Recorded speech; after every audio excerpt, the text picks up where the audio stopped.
Kali ini kita akan membahas mengenai konflik lumpur lapindo.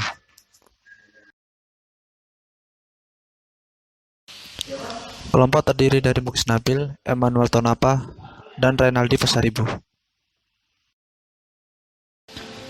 Bagaimana permasalahan terjadi? Jadi permasalahan ini terjadi pada tanggal 29 Mei 2006 di Kabupaten Sidoarjo. Pada waktu itu pengeboran yang dilakukan oleh PT Lapindo Brantas yang dinaungi oleh Bakri Group mengalami kebocoran sehingga lumpur dari bawah tanah meluap. Dan luapan lumpur tersebut mengakibatkan tenggelamnya ribuan rumah di sekitar kawasan lumpur dan mengakibatkan kerugian baik materi maupun non-materi bagi masyarakat.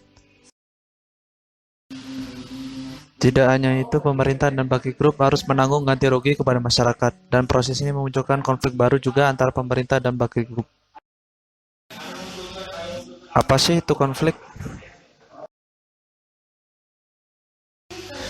Menurut Surjono Sukanto, konflik sosial adalah suatu proses sosial di mana individu atau kelompok berusaha untuk memenuhi tujuannya dengan jalan menentang pihak lawan yang disertai dengan ancaman atau kekerasan.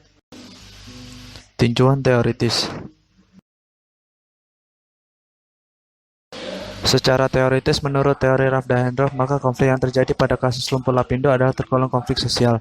Didasarkan oleh teori Freud dan Rubin, maka resolusi yang diambil oleh pemerintah dan perusahaan adalah dengan teknik yielding atau mengalah, yakni memilih membayar ganti rugi kepada masyarakat. Sedangkan antara pemerintah dengan perusahaan menggunakan teknik pemecahan masalah, yakni problem solving.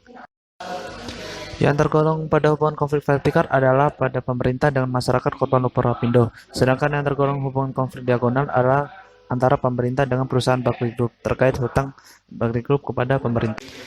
Tinjauan yuridis.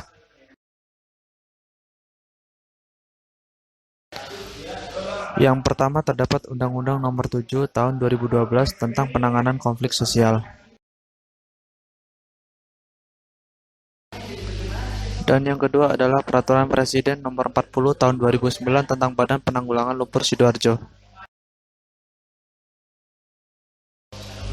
Tinjauan empiris.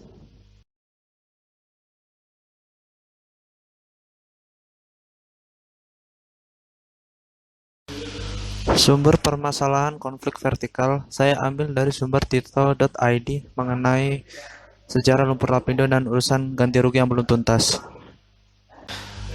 Sedangkan data mengenai konflik diagonal antara pemerintah dengan perusahaan saya ambil dari sumber Grace News mengenai manuver Bakri Tower untuk hapus utang lapindo.